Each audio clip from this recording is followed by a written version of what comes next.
This is the Detroit Sports Podcast Network.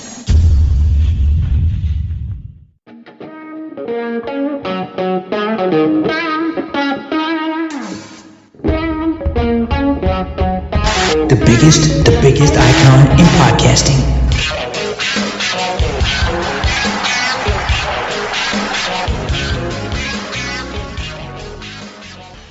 Welcome in, everybody, to this week's edition of Doc and Jock. It's always going to be a good one, but this one, my goodness, lots to talk about in the world of college football, lots to talk about with an NFL team that has won 4 of 5 games. I'm looking forward to this week's broadcast. A lot of positivity, a lot of good things to talk about in the world of football. And doing it with me, as always, my guy, Adam, the Jock Strozinski. What's up, cuz? This one's going to be a good one. Yeah, man, when you look at this past weekend, it was absolutely incredible. You had a fantastic night on Saturday night, especially if you're a Michigan fan. If you're a Big Ten fan, you've got to be excited about what's to come. And on top of all of that, you compare that and compound that with what we got on Sunday. I mean, dude, Sunday looks like we have an actual football team. Looks like this team has completely bought in, and it looks like everybody is rowing the boat in the same direction, at the same speed, at the same pace. Everything was firing on all cylinders on Sunday. It was a fantastic football game. Yeah, very rarely, and if you're a Detroit Lions fan, very rarely do you get to enjoy a football game where by halftime you're pretty much sitting there going, we're going to win this game. To share with everybody, I had the story pretty much written by midway through the third quarter, and I was just putting together a video and everything like that. It was great. And then always in the back of your mind, because you're like, okay, gosh, please don't let Trevor Lawrence mount a comeback, but they had a comfortable lead at halftime. They dominated a football team that they were better than, and it was really good. And here's the thing. Most people felt that the Lions were better than the Jaguars. So we have to start with this, because everybody talks about the Lions and how they play and how they perform. How much credit do the Lions get? Because it was the Jaguars, and everybody looks at it and people will say, wait, don't discount what the Lions did. It's not that easy to go out and score on every offensive possession. It's not that easy to execute. And of course, we can say that with the Lions. They make everything look hard. But when you look at the grand scheme, a big top view of football, the Lions should have won this game. Everybody that predicted it really looked at it and said, this one's a win, because it's a Jaguars team that maybe rested on their laurels after they beat the Ravens. It was a complete win, and I look at it and I say, good. But at the same time, I'm just kind of reserving giving credit to the Lions because it was the Jaguars.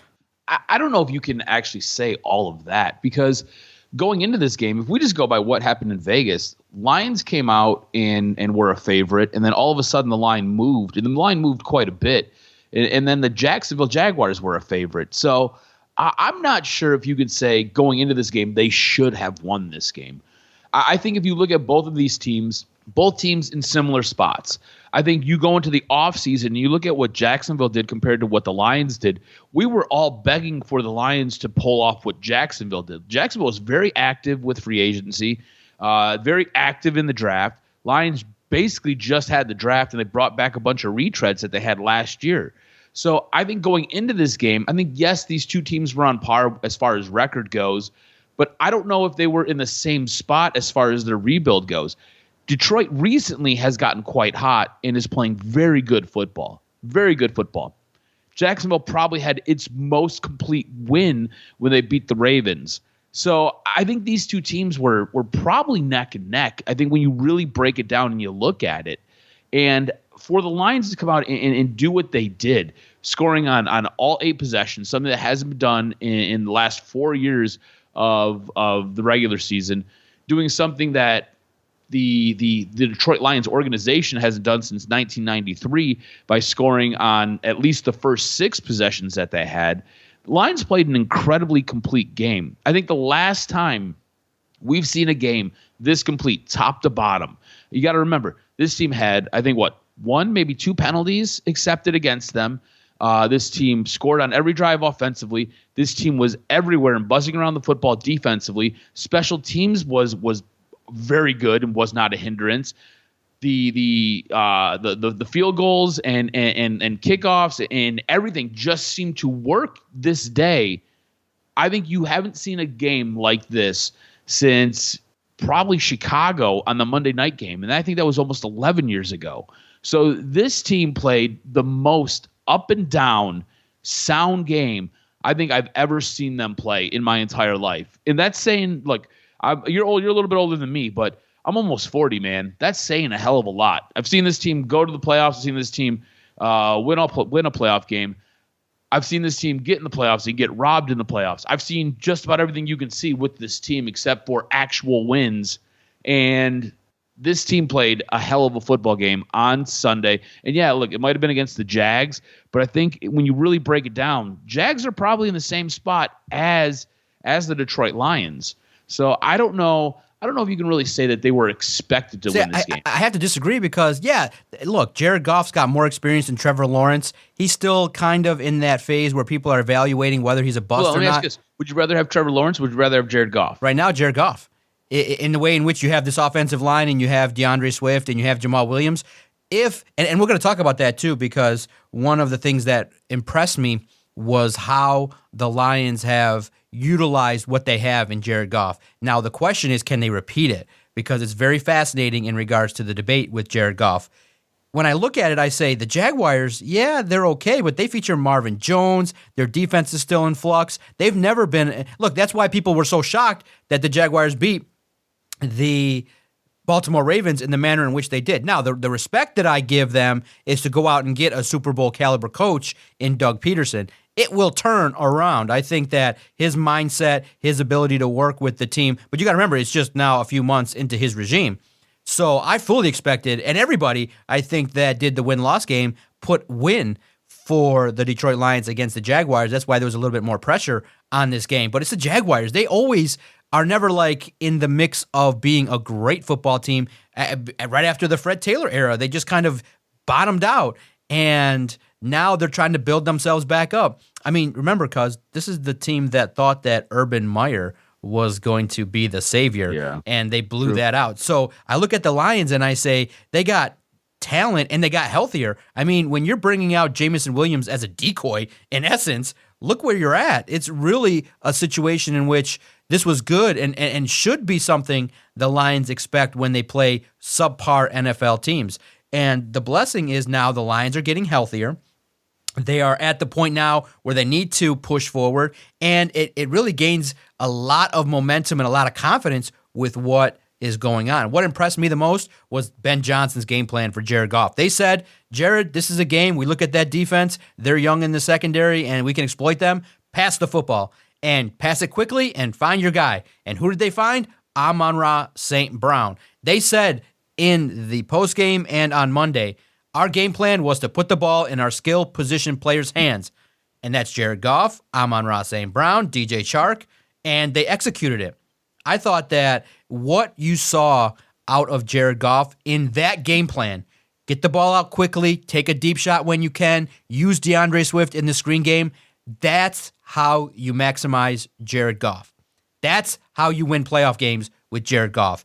If he can confidently get the ball out within 3 seconds, if he can read the field, go to his open target, and take some of the pressure off of the offense by using DeAndre Swift in that way with screen games, now you have a quarterback that you comfortably can pay $30 million to. But here's the problem, cuz. Here's the caveat. We don't get to petition the league every year and say, let's play the Jaguars, who don't pressure the quarterback that great, who don't have elite defensive linemen and elite linebackers and elite safeties. Here's the problem, okay? And here's where people, if you want to have that debate about Jared Goff, kind of miss the point. In a perfect scenario where you give him time, everyone's playing good, everyone's healthy, that guy can play well. But guess what? Other teams watch film of what to do to rattle him, which is pressure him, get to him, create confusion. What will happen? Odds are, in certain situations when he's not comfortable and he's got to kind of read the field and make more athletic throws requiring mobility, there's an opportunity for fumbles and turnovers. That's the part where what we're doing is we're having a couple of different arguments. Can you win with Jared Goff in the regular season? Yes. Can you win a playoff game? Yes. When it's mano a mano, creme de la creme, number 4 seed versus number 5 seed, top seeds, and you have to win. top seeds are going to have defensive linemen like what the Kansas City Chiefs feature. They're going to have guys that are going to pin their ears back and look to destroy your quarterback. Can he make the play against that type of team? And I would be skeptical. But I was impressed. You have to give him his credit for that game where he got to roll out a little bit, and now we get to add more layers to the Jared Goff debate where he gets Jameson Williams, who takes even more pressure off of the offense if you can launch the ball deep to him. So give credit to Jared Goff for the impressive game, but at the same time, he wasn't tested in the manner in which he's got to showcase some of the things. Remember, because he played the New England Patriots, and that's the A+, that's the final, that's like the graduate level final when you play the Patriots, and he got shut out, and they took it to him. So I look at it, and I say, what impressed me the most in that victory? Jared Goff. Were you a little bit disappointed with the way that they used Jameson Williams, where, like you said, he was more of a decoy? I think the reasoning and the way that they wanted to use him and just kind of get him acclimated to the game speed and get him out there, just kind of running a few routes. I thought it made sense. They weren't targeting actually bringing him back until this upcoming week. I think this upcoming week they dump more on his plate, and he gets a little bit more involved in the offense. I kind of liked what they did, where they took one shot at him. Other than that, it was, hey, go out there, block a wide receiver. Hey, go out there, run a couple routes. I like just kind of getting his feet wet and letting him just kind of ease into it.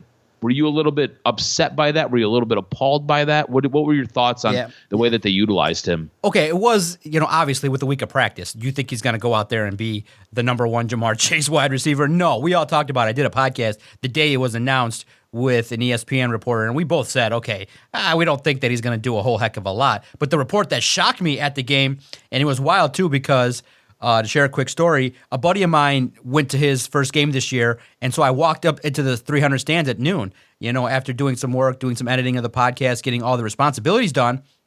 I walked, and all of a sudden, I check my phone, and I'm like, everyone's buzzing. What? You're going to use Jameson Williams as a gunner? And Howie Long dropped a bomb. I'm like, oh, shit. I'm like, sorry, bro. I got to get back to my seat. There's something I got to really put out there. And run back, and I look at it, and I'm like, they're going to use Jameson Williams as a gunner?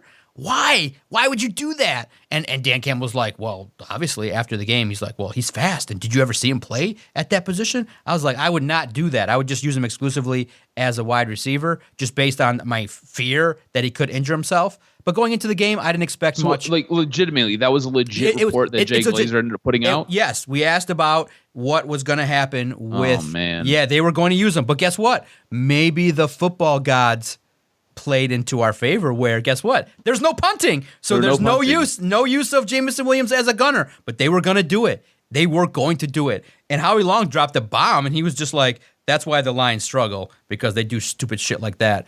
And I look at it and I say, why would the Lions do this with Jameson Williams? Well, look, they want to ease him into it. They want to it's kind of like initiation. Hey, play special teams, rook, and you handle business and you do the things you do in order to handle it. So I'm a little bit weary of special teams for high-end talent that you're paying big money to. But hey, it's the Lions. They do it, and things like that. But here's the thing. It would have been nice to maybe get him a wide receiver screen, like get him a ball that he can catch and kind of make it feel good. The crowd was chanting, we want JMO. 8 snaps total, cuz 8 snaps.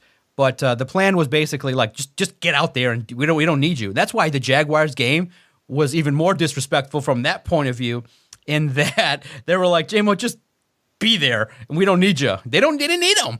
So now you need him. You need someone. You need to throw one deep to see what he's got to help out. But bro, it was a complete offensive performance. It was beautiful. It was well executed. Well, look, man, we have to kind of open the scenario that Ben Johnson is a wizard.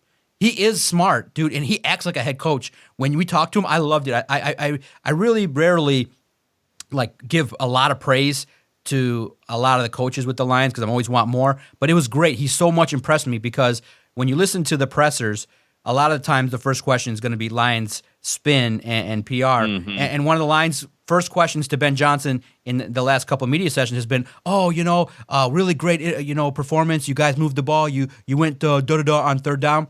And Ben Johnson goes, yeah, but I'm not really happy. I looked at it, and where we need to get a lot better at is execution of deep plays. We're way down like 3 to 4 plays. And he took the stance of like Belichick, where he's like, look, don't spit shine me anything. I don't want to praise these guys. I want to just tell them, look, you got 5 yards. Why didn't you get 7? And that's the kind of attitude I want behind the scenes with a coach. Like, look, I don't need to be there and be like, what did it mean that DeAndre Swift got more touches and he played well? I know what it meant. It meant that the offense can move the football and score touchdowns. How can he do it more now? And that's where Ben Johnson talks, man. He's like ultra serious. He's like, I'm not thinking about being a head coach. I'm thinking about the next game. And then they try to follow up, and he's like, I don't think about it. He's like, I need to worry about my focus right now. And he's so like deadpan serious. He's got head coach material written all over his face.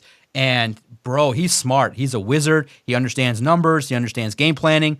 And he's got the it factor in regards to, hey, we got Amon-Ra St. Brown. Let's throw the ball to Amon-Ra St. Brown. We got DeAndre Swift, and he's back healthier. Let's get it to him in the flat. We got this red zone machine in Jamal Williams. He gets the ball in the red zone. Now, the one area they've yet to master, a couple areas, is deep ball throwing, execution, but they haven't had the talent yet to do it, and short yardage consistency of, hey, 3rd and 1, 4th and 1, we know we're going to run the ball. They try some wizardry shit that you don't want to do with Jared Goff, but I'm impressed with Ben Johnson. You got to seriously talk that maybe one team takes a flyer this year on taking him away from the Lions. That's what he's been impressive, and you got to really take a look at it. That's what's been part of the timeline being accelerated, is Ben Johnson really pushing himself to being one of the top assistants in the game, and I think the timeline has accelerated a little bit. Doesn't that scare you a little bit? Because Jared Goff looks absolutely amazing, but I feel like a lot of it has to do with Ben Johnson. And if Ben Johnson gets a head coaching job, like, does Jared Goff just go back to being, I'm just going to say it, very mediocre, very, very middle of the pack type quarterback, maybe even the back end of the quarterback spectrum? That has me afraid. But I think you're right. The timeline has accelerated. You look at some of these teams that they're beating and kind of the way they're beating them, right?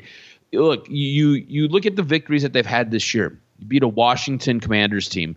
That team was ahead of you, right? You beat a New York Giants football team. That team was ahead of you. You were blow for blow with a Philadelphia Eagles team, and you ended up just losing that game. Same thing with Seattle. Seattle, you should have ended up beating Seattle.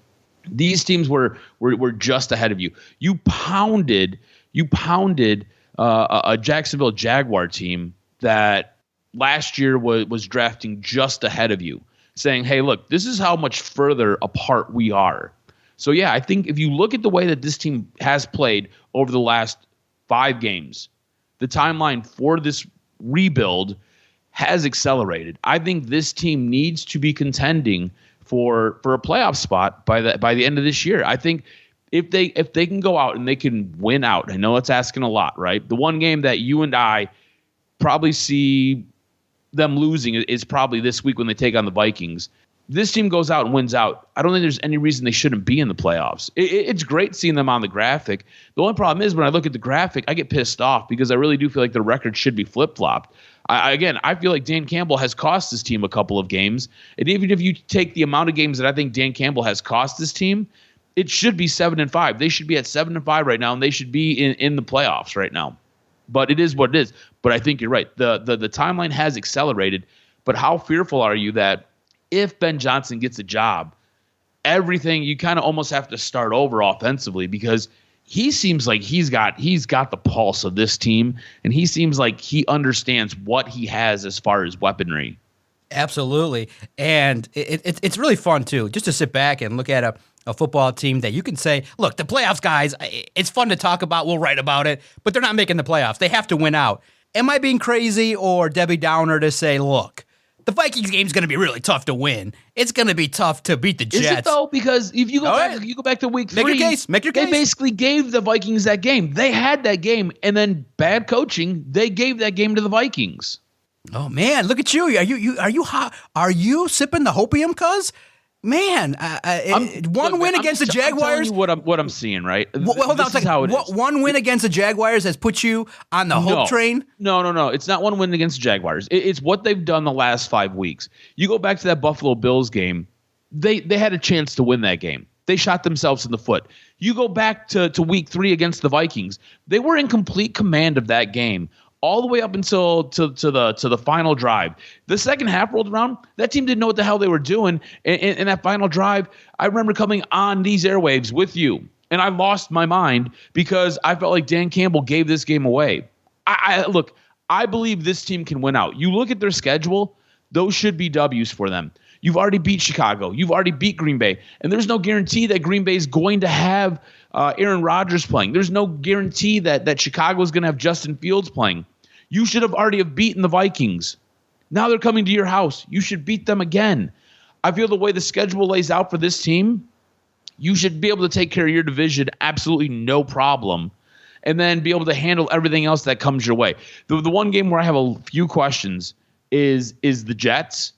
And it's because I believe in Mike White. I don't know why it's taken so long for the New York Jets organization just to be like, here's the reins, go win us football games, because that team plays for him. That game has me a little bit nervous. I know that's your boy Robert Saleh, but for me, they should win this game this week against the Vikings. They should beat them. They should be able to make the playoffs this year. And I think that shows how quickly things are moving, how fast things are changing around here. Yeah, it's awesome, man. It's nice. So you think the Vikings game has the potential to be good, which is crazy. They opened up as an underdog. Now they're the favorite. They're the favorite at this point of the recording to beat the Vikings. How crazy is that? You know, Justin Jefferson's going to be looking to get a rebound game after being shut down. The storyline of the week is going to be TJ Hawkinson. Can he come back and dominate the Lions?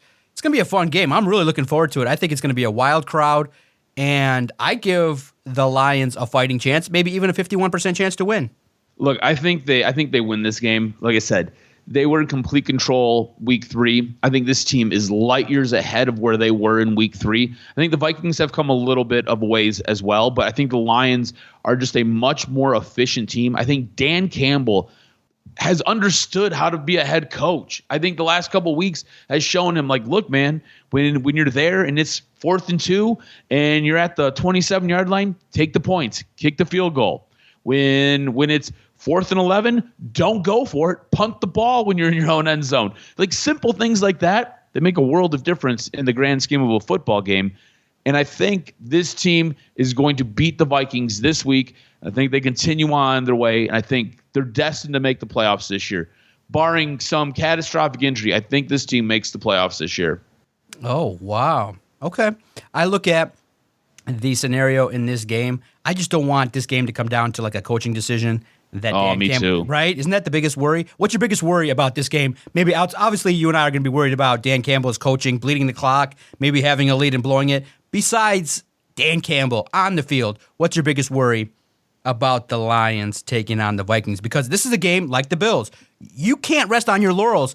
Yep. It was crazy because, and of course for me, like an old asshole, I'm watching the Monday night game and I'm bored out of my fucking mind. It's a 17. That game sucked. That game sucked. It's a 16-3 game. And I'm like, why? I'm like, in my brain as I'm wrestling with my life, I'm like, why am I a degenerate asshole that watches Monday Night Football when I could be hanging with the kids? I could be doing anything. Obviously, there's fantasy involved, but I already resigned myself to a shitty, controversial loss. I said, why am I watching this? Tom Brady is old as fuck. These teams suck. And so I'm like, fuck it. I lasted until when the decision was made to punt the ball. I'm like, what the fuck is this guy doing? Why? And I said to myself, this is why coaches get fired. I turn it off, I go upstairs, and I'm like, I just wasted 2.5 hours of my life watching this. I come back down, take a little nap, wake up at like midnight, and I'm like, Tom Brady's on my screen going, yeah, we played great at the end down the stretch. I'm like, what? Played late down the stretch. 2 touchdowns in the final 3 minutes. So I watched the shit. And when the juice happened, I was out. And it was just like, that's my life. That is the essence, guys, of what the DOC goes through. We'll sit through the shit, and when it's money time, turns the shit off. So that's what I'm looking at with the Lions, is that I'll have a good story written, tight, ready to go, and the Lions will be up by like 9 or 10 with like 4 minutes left, and all of a sudden Kirk Cousins and his magic comes out and does something, a turnover, something weird happens. What I want, basically, in this contest, long story short, all gas, no brakes. Do what you did against the Jaguars, against the Vikings. Pedal to the metal. You're up by 10, get up by 17. You're up by 17, get up by 24. Don't let the opponent back in the game, because if you leave that crack open, the Vikings are going to blow through it. And remember, they did That's exactly what they did in week 3. They did that to the Bills, too, which was shocking. Yep. Don't give up. The game's not over until it reads 0-0-0, and then look around to make sure that the scoreboard is still correct, that they didn't add a second just for the fuck of it. So I think this game's going to be really good and really fun with the Lions competing in a raucous crowd. My biggest fear with this game is Justin Jefferson goes like Randy Moss when Randy Moss couldn't be stopped, and the Lions are double and triple teaming him, and the guy's just out there making plays, and there's no way that they can control him. They can't contain him. He just becomes unstoppable. Yeah, it'll help me fantasy football wise, which there was no controversy. I just streamed a defense that happened to score more points than everybody else on my team and worked you over something fierce. That's all. No controversy there. But it's being able to stop and contain Justin Jefferson for this game. Look, he's going to get his points. He's going to do his thing. He's going to get his yards. He's going to probably score a touchdown. You can't allow him to score 3 touchdowns on you, because I don't know if you have the team to be able to come back and weather what everybody else does as well. So it's being able to contain him. Kirk Cousins, this kind of sets up well for him. He plays well here in Detroit. It's a 1:00 game. These are all things that Kirk Cousins does well. It's when it's a primetime game that he kind of shits the bed a little bit. So it's going to be the coaching decisions from Dan Campbell down the stretch, and it will be the big playability and being able to stop the big play capabilities of Justin Jefferson that have me most on edge for this game. But I think the Lions still figure out a way to get the win. I think it'll be a close one. I think you'll probably have your story written probably 3 times and have to rewrite it one more time, because it'll be a last-second field goal or it'll be a last-second something or another, and the Lions get the dub. Yeah, good stuff, man. It's gonna be good. It's fun to talk about this Lions team and winning 4 of 5, cuz it's good for the regime. Real good. It's real positive. And cuz you get Jameson Williams and 2 more draft picks. It's sad that Stafford has had this kind of year. No, it's not. No, you're not. No sympathy. Come on, man. No. Now that we get the pick, now that we got the number 5 pick or 4 pick, give a little sympathy. Stafford's done. Fuck that guy. Fuck his wife. Fuck everybody. They all can go fly a fucking kite. I'm so happy that he's broken. Good. Take him. Take him. Him, his bum back, his bum neck, his bum head. Take his bum ass wife. Everybody. Take them all. Go away. Get out of here. Man, hate them all. I'm excited. Let's go. You're a hater. You're a Deshaun Watson type hater. Ugh, look at you. It's tough. I can't stand Kelly Stafford. I've hated her since like day 2. Matt Stafford has just been like the bane of my existence. And look, everybody wants to put this guy up on a pedestal. He's a warrior. He's a fighter. Get the fuck out of here. The guy is like the most average quarterback ever. Had to have, honestly, look, all quarterbacks need guys around them, right? That dude had to go to a place that was basically handmade for him, and he still needed some luck to trip up into a Super Bowl win. So get the fuck out of here. Mm-hmm. I'll take that 4th overall pick all day. Let's go. Let's roll. Okay. All right. Man, it's fun too, though. We're going to have a season where you could win 7-8 games and still secure the 2023 top 5 pick. Bro, it's looking good. But you have to – now, we have to remember that the Lions are still 5-7. They still did start 1-6, so that is part of the season. There still were errors that Dan Campbell made. But what you're sensing is this team is learning to win. This team is learning that there are things you need to do in order to defeat football teams, and that's compete at a high level, get healthy, and perform at a good level. And if coaches aren't doing their jobs, you got to move on. And Dan Campbell has shown, look, maybe in this era, maybe we could say Dan Campbell deserves year 3 or 4, if no matter what happens, just to see what he can do. Look, I mean, I know we're in an era of, hey, you got to be reactionary and move things along. But with what's going on, things are looking good. I just seen a coach now, like I said, Mike Tomlin, who's been there for damn near 20 years. You see the likes of Bill Belichick, been there for 20 years. Maybe some continuity would help, because I'm sensing from how the league is looking at Dan Campbell, I'm sensing there's a lot of respect that if he's dismissed after year 3, he might land in a good spot where he could then end up being a really good coach somewhere else. So I think that you just maybe nurture him, keep building around him. Maybe the marriage of Brad Holmes and Dan Campbell can kind of buck the trend that Brian Baldinger told us when we did an interview where he said that, look, the GM needs to have his own guy. Maybe this collaboration can work where Brad Holmes picks the groceries, Dan Campbell coaches them, and the big decision, though, again, will always rest with the quarterback, but Jared Goff can win you games. Not the ultimate prize, but he can win you some playoff games. If you build an O-line like this, stay healthy, running game, this is a team that can do some things, and now the expectation will be hot and heavy next year because guess what happens, cuz? When you finish second place, potentially in your division, guess what happens? You start now playing the second place teams in all of football. And let me just quickly pull up here on these interwebs here. Let me clear out the cache here because you know it's on the internet on my computer right now. Let me type in NFL. Lots of porn, lots of OnlyFans. What are you talking about, cuz? I'm talking about charitable work. Charitable work. Soup kitchens. Yes, you're right. You're helping them get through college. Yeah, I'm helping them get through college. Exactly. Yeah, all the nurses that are potentially going to... It's like charitable work. Could you imagine that the nurses that end up taking care of me when I'm 60 are all the ones that I donated to in the... Be like, Cinnamon? God, my blood pressure's kind of high. And she'll be like, look, I'll let you know the accurate reading if you give me $50. I'll be like, this is not how I remember nursing going. She's like, yeah, but remember the good old times? I'm like, okay, fine. Let me go to the ATM. Do you guys have a high fee on the ATM here in the hospital? She'll be like, yeah, 12%. I was like, damn, these hospitals, my God. If you play a second place schedule, AFC East, Dolphins, Chargers are in second place, Bengals are in second place, Colts. So you look at it and you say, oh my God, Cowboys are in second place, Seahawks, Falcons. So if you start playing a second place schedule, cuz the caliber of teams you're going to play are going to go exponentially up, and you got to handle your business.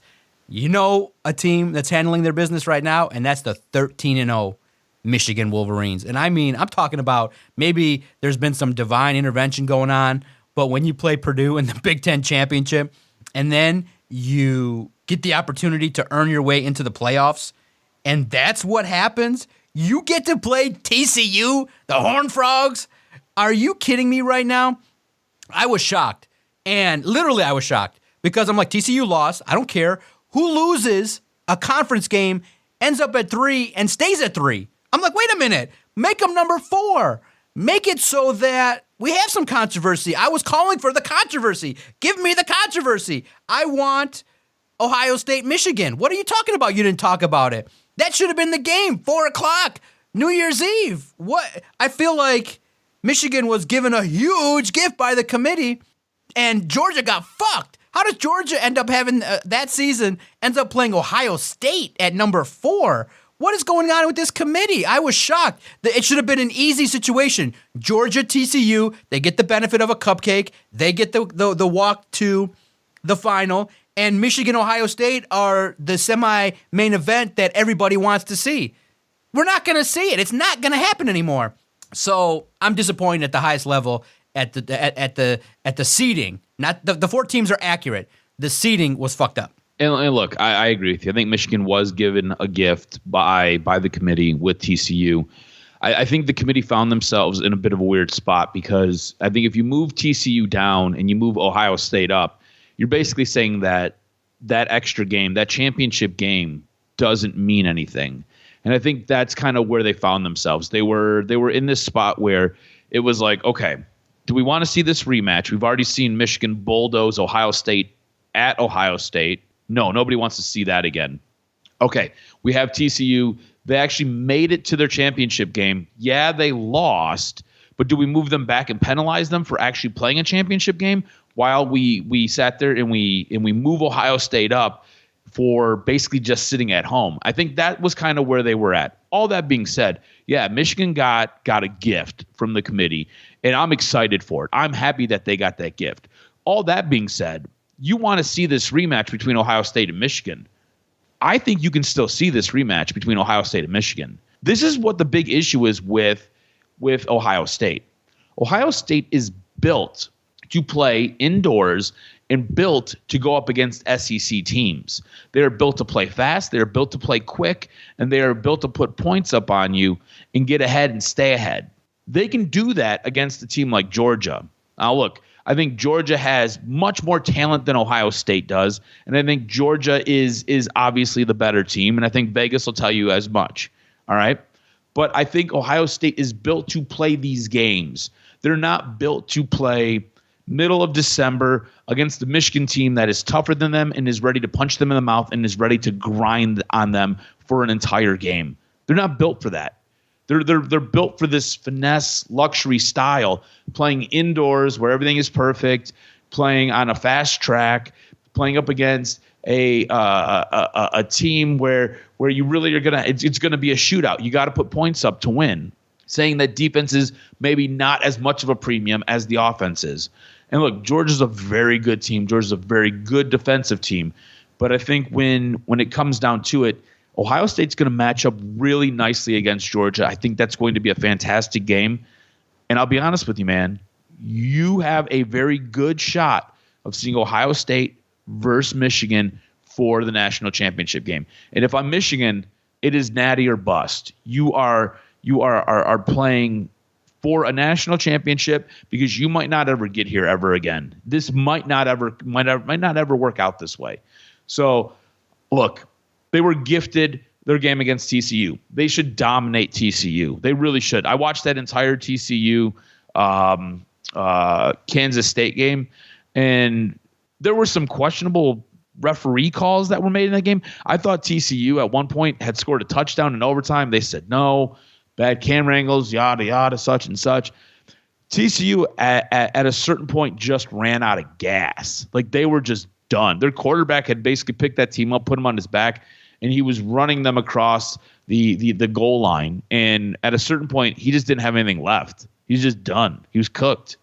So, I don't know. I think Michigan wins this game handily, and I think they go on to play either Georgia or Ohio State. I think I lean 51% towards Georgia, but 49% towards Ohio State. I think Ohio State can hang with Georgia, and I think it's going to be a really, really good football game. Yeah, it's crazy, man. When I look at it, I was shocked to see the last couple games, JJ McCarthy slinging the football all over the place. The guy can throw it. And it lends to the question of why they grinded it out so much when I feel like Michigan could have had a more convincing season, if you can say that, by just having JJ be a little bit more mobile. Maybe they felt like we don't want to have him maybe throw some of those picks that he might have thrown. But I feel like Michigan could have overcome the scenarios where the Wolverines might have overcome some mistakes from JJ. You know what I mean? It's kind of like throw him into the fire a little bit. If he fails, you have a little bit of wiggle room because of that defense, the running game. You have Blake Corum. You know, but it was nice to see, man, JJ zinging the ball to the tight ends. He's got it. He's got the complete package that you're looking for from a college quarterback that you really want to see. I'm really impressed by Michigan's offense going through JJ McCarthy. Obviously, with Blake Corum going down, maybe they were forced to do it. But maybe, you hate to say it, but maybe a blessing in disguise where they're like, okay, let's see what JJ can do. We can test it out against Purdue and handle business. But he did make one bad throw into double coverage. But that's how you learn. What do you think, a quarterback's never going to throw an interception? Let him do it in a game where you're going to win no matter what, as opposed to the college football playoff. So I'm just curious what you think now of what you've seen from JJ McCarthy over the past couple games. So really impressed, still very uncomfortable with the offense going through him. There are times where he is still late hitting a wide receiver, will miss an open wide receiver. Watching that national championship game, there were a couple times where he just missed wide open guys, or he threw the ball in bad spots where they had to dip down to pick it up, and they fell to the turf instead of hitting them in the numbers where they can keep on running and score a touchdown. When you get to this next level, you've got to be able to complete those passes.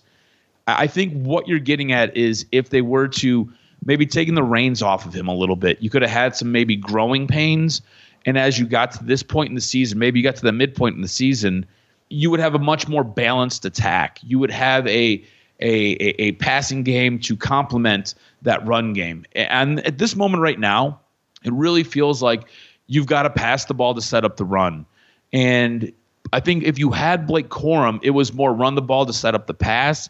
So I think it's basically wearing two different shoes right now for this Michigan offense. The thing is, they've got the guys who can handle it and the guys who can do it. I'm still uncomfortable though with JJ because the completion percentage and the accuracy of his throwing still has me nervous. You're not going to get away with some of these balls that you threw against Purdue against a team like Georgia. You might get away with it a little bit against TCU, but you're not going to get away with it against a team like Georgia or Ohio State again. And I think Ohio State's going to learn from that first game that you played. I think Ohio State's probably a little bit pissed off that you planned a flag in the middle of their field. I think there's a lot of things that will carry over into this national championship game when you get there. All that being said, impressed that JJ has taken the strides that he's taken. It has been one of those things where I don't know if Blake Corum goes down. If Blake Corum doesn't go down, I don't know if we get here with JJ. Do you know what I'm saying? I think it is basically hammer and nail all day long. It's just run the ball, run the ball, run the ball. I think Blake going down, they're like, all right, well, what's the backup plan?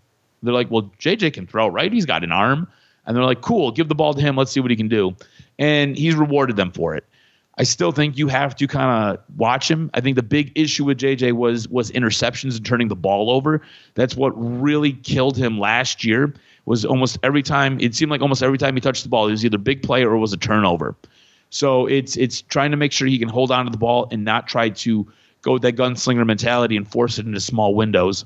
But if they can continue to take steps forward, I think they have enough to get the job done, especially with Donovan Edwards. Donovan Edwards looks like a game changer, man. Just a guy he's got a club on his hand and he can just run for days. Imagine if he doesn't have that club on his hand, which I don't think he will by the time they get ready to play TCU. He'll be able to catch the ball out of the backfield. That's an additional wide receiver. It's those short throws that JJ can really manipulate and take care of. The down the field throws are the ones where they go a little bit awry. So I think they're going to be in a good spot offensively there. I want to get your opinion before we close this show. My voice is starting to go. I'm battling a little bit of a cold here. Is it safe to say if Michigan was in Ohio State's shoes, they would not be in the college football playoff? If Michigan was to travel to Ohio State and lose to Ohio State the way Ohio State lost to Michigan, and Michigan was sitting there at 11-1, is it safe to say that Alabama would have jumped Michigan and been that fourth team into the college football playoff? Because I believe that to be the case. Man, that's a good question. It's a real good question here. And we haven't seen it where a team like Michigan or Michigan State gets the benefit of the doubt in these rankings. We've seen Alabama, obviously, which was great. Nick Saban's all like, dude, politicking. That was great. It was great. Well, you know why? Obviously, look, it all revolves around the dollar. He gets fat ass bonuses if he's in the playoff. There's no way he's shaking his ass on every halftime show if he didn't really believe that he wanted his team in the playoffs because it benefits his team, recruiting, his life, his money. So you do it. I respect him for doing it because it looks bad, it looks chintzy and cheap, but you still got to do it. You say, I would beat, and it's great too because it's marketing. He's like, oh, and it's kind of like a backhanded way of saying that, hey, I would have beat you in fantasy if you didn't start and play Cleveland. You know, yep. I mean, come on. I would have definitely whooped your ass. It would have just been, a 10-point easy victory. But all of a sudden, you're playing the worst, football team in the history of the world, and Cleveland's defense is playing Houston. 4 turnovers? That's such an outlier. The average game has 1 or 2 turnovers, and Houston turned the ball over 4 times. I looked at those numbers. I'm like, 36 points if you just had the normal 15. I win the game. And it's like, what the hell is that? So Nick Saban, like a true OG, is just like, put my guys in. We would definitely beat TCU. Come on. And it's great. But you're like, wait a minute. In the loss column, you got like a 2 there. It's not really good. Everybody else has a 0 and a 1. Yeah, but still, I love it. I love that. I love that edge that Nick Saban does. And when there's that much money on the line, you do it. But we'd love to see it here in Michigan where a team like State or Michigan gets the benefit of the doubt. But in the end, it's going to be a wash because now it's been announced. Next year is the last year of chaos. 12 teams in 2025 will enter the college football playoff. And it'll be producing some great matchups. It'll produce a lot of fun situations. But no, I don't think Michigan gets the benefit of the doubt. Maybe this year they could have, if they would have maybe lost the championship game to Purdue, they might have switched. They just would have flipped with TCU this year. But if they were sitting at number 5, would they have moved into the situation? No, I don't see it happening too much. But you got to give respect now to Michigan. They're drawing, a lot of the ratings that have come in with Ohio State, with the game against Michigan State, have produced super high numbers. That's why it's great now that Michigan has that support. They travel well. They have a national brand. The TV numbers are there. They got a nice following over there at Michigan, and now the brand is being built. I love Jim Harbaugh and the manner in which he's talking about things, even though his answer about Mozzie Smith was really garbage. It was funny in that it has to me the feel of like, hey, when you look at our program, you're all haters and hater tots. Well, like, wait a minute. How are you going to talk about haters and hater tots when your player is being charged with a felony? Now, yeah, it could get pleaded down, but he's still being charged. So you're kind of taking the tone of pointing the finger outward, but then when it's looking inward, then you pull the don't follow the Twitter sphere card. So you reap what you sow. And Michigan right now is elevated, but they're not above reproach. They're not above player issues. They're not above legal involvement. They're not above players entering the portal and calling out the program on Twitter, maybe. So it's not all roses over there in Ann Arbor, like it's not anywhere else. So I'm just fascinated with how Michigan has gotten to 13-0, turned the corner. Jim Harbaugh benefited from a lot of the decisions that he's made over the past couple of years. And it's weird, and I hate saying it. It makes my skin crawl. But it kind of has the feeling of all is right in college athletics, where Michigan is dominating and other teams are chasing them.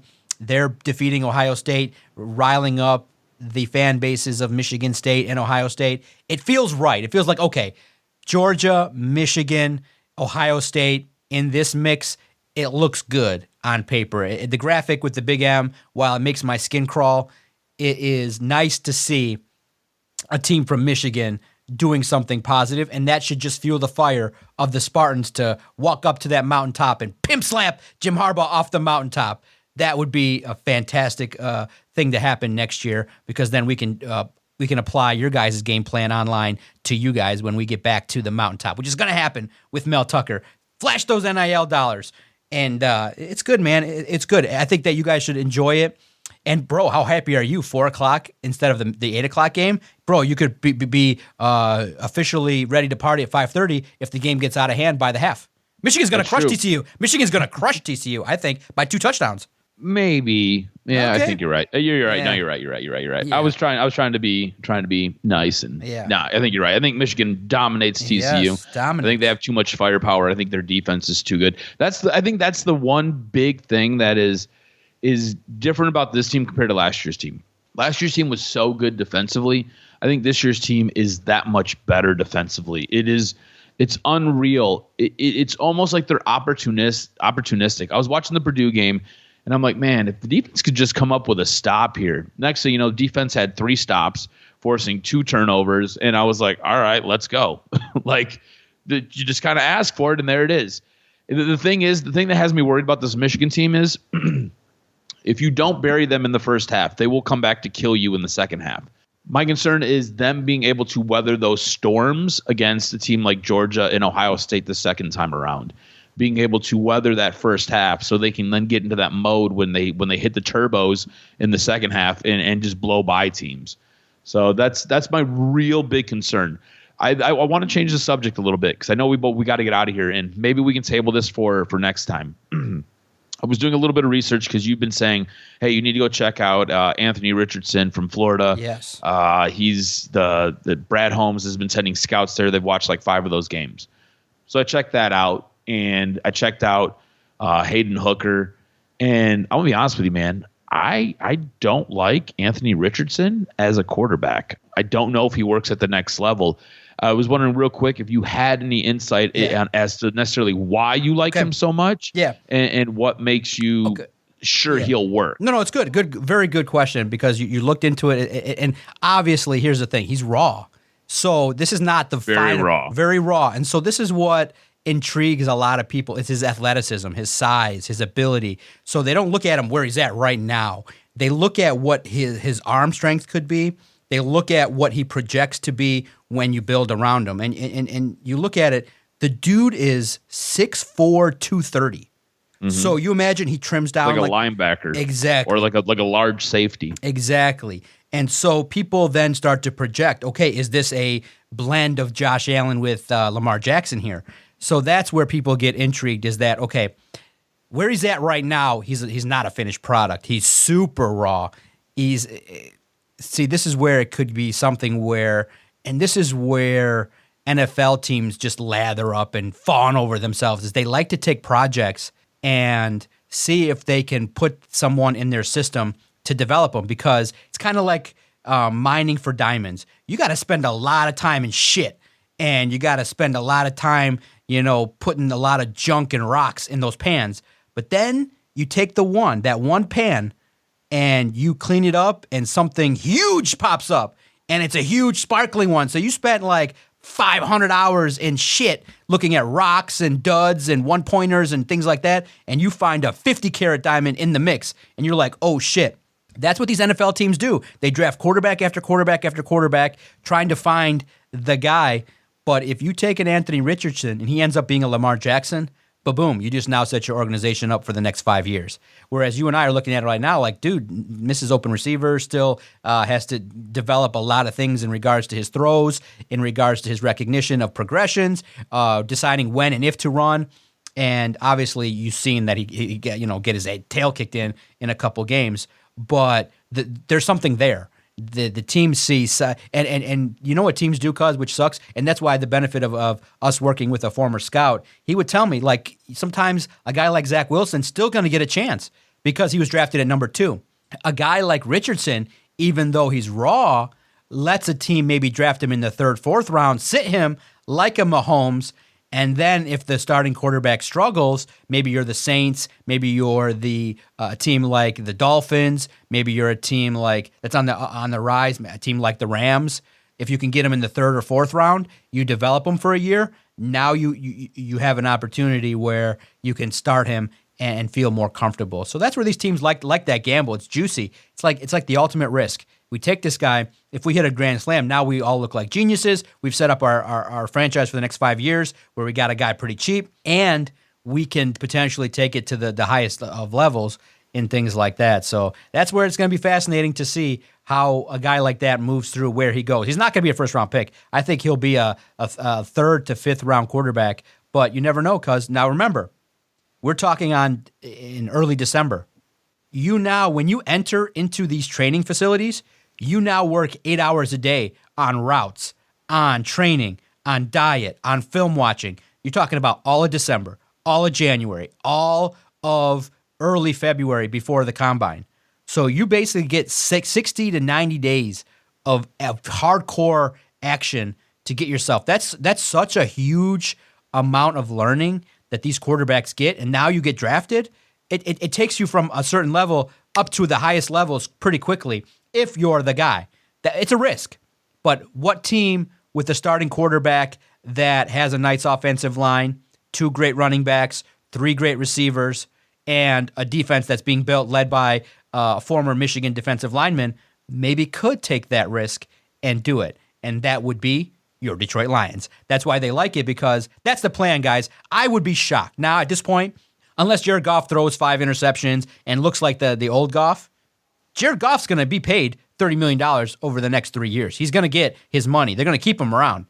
But I think the next step is you need to develop the next guy in this draft. And it could be Richardson. It could be the guy they take a chance on and let him learn how to. I think Goff would be a great teacher to how to read defenses, how to conduct yourself when trolling podcasters are trying to ask you why you can't throw it deep or why Jamison. Could you imagine a mobile quarterback with an arm combined with Jamison Williams?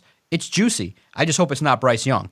So we'll see. This is my only problem is looking at his stats. He has a very difficult time completing passes. Yeah, his completion rough, right? percentage is like 55%, 56%. Right. And that scares me because at the college level, that's not very good. It's not very good. And that doesn't necessarily translate when you get to the pro level. I looked at a guy like Hayden Hooker, and that guy's like completing 70% of his passes, in the biggest games against like teams like Georgia, Alabama, and he's doing it at Tennessee and putting Tennessee on the map. Okay. That's why I tend to lean towards that guy. Okay. And I don't care that he has an ACL injury. He can come off that. You can get him, hopefully you can get him second, cheaper. third round and work with him. Yeah, no, you make a great point. Hooker is going to be somebody that potentially is going to be looked at as well. So we'll see what type of quarterback the Lions will draft because it'll give you a huge insight. There's got to be some mobility. There's got to be some arm. There's got to be some great personality behind it. So it's going to be fascinating to see. And you're absolutely right.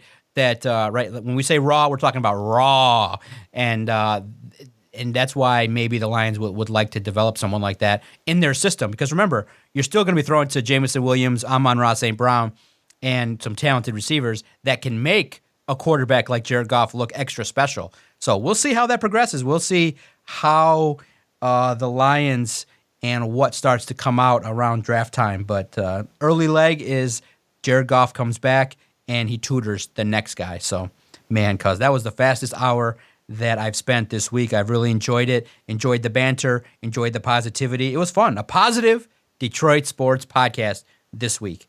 Make sure you follow Adam on Twitter at AdamRSCROZ. Follow the network at Detroit Podcast. If you disagreed or agreed with anything, if you think the Lions should put in a claim for Baker Mayfield, if you think that something different should happen with the Lions plan, if you think we're just drinking the Kool-Aid and dying on it in regards to the Lions' next 5 games, hit us up. We love reading your messages and checking out all the interaction in the Detroit sports community. Anywhere you listen to your favorite broadcast and podcast, type in Detroit Sports Podcast, and our content will find you. Thanks, cuz. Our time is up. Podcasting time is over. Let's light it up and have a good week and come back next week and break it all down on the next edition of Doc and Jock.